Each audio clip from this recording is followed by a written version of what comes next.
din, ma'am. Available yan, ma'am. For only 190. Eh, yun. Ano yun? Oh, sige, papatikim ka natin. Wala nang asukal yan, ma'am. Oh. Dahil... Let's go.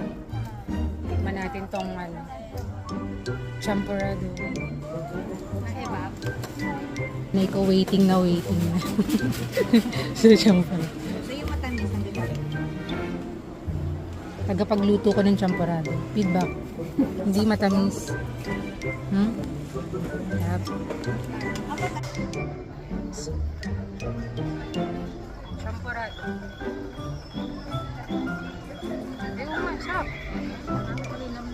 Hindi, tsaka kasi yung, baka yung pinaka-rice.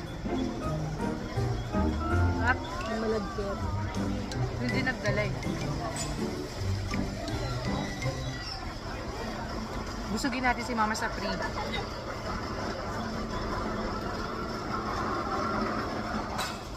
Ito ang masarap sa Espinal. Marami sila. Karamihan sa mga nagsisampurado matamis, diba? Ito hindi. Hindi na kasi nila nilagyan ng sugar.